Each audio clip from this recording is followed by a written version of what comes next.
and welcome to Great News WCDS Episode 8. Speaking of 8, next week is Thanksgiving and I can't wait to eat all the turkey. Also, through the success of our 29 Hours campaign, I was able to purchase this lovely background. Only 10 grand. Alright, let's gobble up some news and start with preschool. You've heard of Elf on the Shelf. Well, get ready for Atticus with an Abacus. Preschool wrapped up the week diving into number sense. They read the story 10 Fat Turkeys, counting down as each turkey lost their balance on the fence post. The children shouted out the next number and giggled at the silly rhyming pairs they recognized. But on a more serious note, did you know that 10 out of 10 turkeys are affected by vertigo, and that's no laughing matter. In junior kindergarten, this week JK was all about author Herve Toulet. They move and they play. When asked what they would do if they were a dot, here's what they had to say, and it's definitely not cray-cray. Bradford said he would go to the store. Lola said she would turn into a dinosaur. And Hunter said he would go all over the road. Hunter must drive a BMW, am I right? In senior kindergarten. In phonics, the children were introduced to Writer's Workshop, and they kicked off things by reading Stuck by Oliver Jeffers.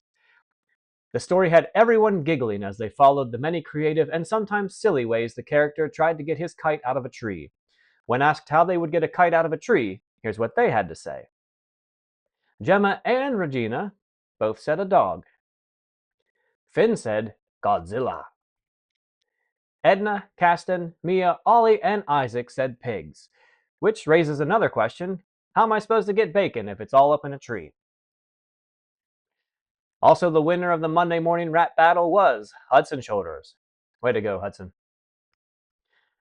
In first grade, they did the math. The monster math, they did the math. It was an abacus smash. In case you didn't know, mentioning the abacus again is known as a callback. Anywho, many students have completed the Monster Math Edition Challenge and were rewarded with a certificate of recognition along with a cute monster finger puppet. Also, Knox brought in some gluten, dairy, and nut-free granola barks for the class to sample. Yum. Crunchy. Second grade. Second grade is throwing shade. Shade from the sun, that is. For their deep dive, they studied the sun and the moon. They went outside to trace their shadows and revisited them later to see how they had moved, which led to a fascinating discussion about Earth's tilt and rotation. Then Josh emptied out his piggy bank and treated everyone to a nice lunch at Safe Garden Restaurant. Thanks, Josh. In third grade, look, up in the sky. It's a bird. It's a plane. It's a cloud. This week, third grade learned about different types of clouds, went outside and sketched clouds, made models of clouds, and studied the most famous artist in the genre, Claude Monet. In fourth grade, the call was coming from inside the house. Students continued their Frozen in Time, a memoir series this week. They read examples of other authors' works to identify beginning sentences or leads that hook the readers best. As a class, they found that the books that left them on a cliffhanger made them want more. Their nonfiction unit also continued as they covered topics from tornadoes to cheetahs. And no word yet on what a cheetah-filled tornado would be like. In fifth grade, the robot uprising is at hand. Or rather, the beginnings of the robot uprising are at hand. Fifth grade has started one of the most popular deep dives here at Country Day School, Lego Robotics. Over the next few weeks, they will learn to code, program, and teach their robots to perform tasks leading up to a no-holds-barred final competition with the winning team getting to go on a trip to Disney World. Any trip to Disney World must be planned and paid for by the winning team's parents. This is not affiliated with Wheeling Country Day School, its parent companies, or subsidiaries. Maybe they can use some of the money they grifted from cars in the pickup line. Over at middle school, things are really cooking at the middle school. In Mrs. McFadden's chop-style cooking elective, the kids are really ramen the ingredients together. Ramen. And their new deep dive is all Greek to me.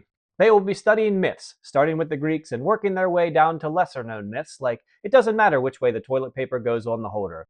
We all know that's a myth. It goes over the top.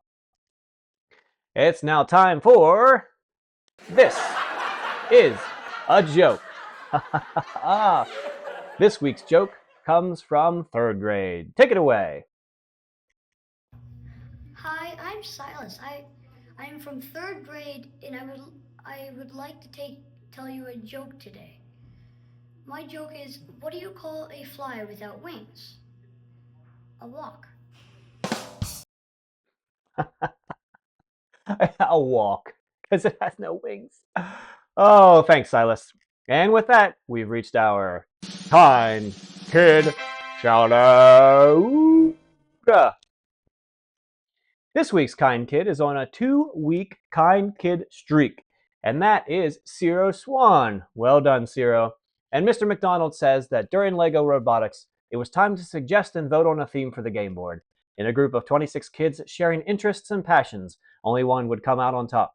Some students were sad, some were happy, but only one was inclusive.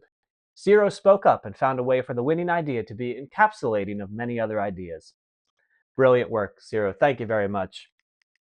And now for our words of wisdom. This week they come from none other than Roald Dahl. Those who don't believe in magic will never find it. Also, was this your card? No, that's an illusion. And some final announcements. A huge congratulations to the whole school for reaching 100% participation in 29 hours. We raised enough money to buy everyone in school a pepperoni roll and hire DJ Tyler McGee to DJ our pajama dance party. Also, next Tuesday is the annual Turkey Ball, where the faculty takes on the alumni of WCDS. Last year, the faculty had a narrow loss to Andrew Skadra, so this year we will be training hard to make sure we don't lose again. Come out and cheer on your favorite teachers. Win or lose, we all get a super awesome lunch afterwards, thanks to Becky Dodd and the kitchen staff. Well, that wraps up another episode of Great News. Have a great weekend, enjoy the dance party later, and watch out for snow.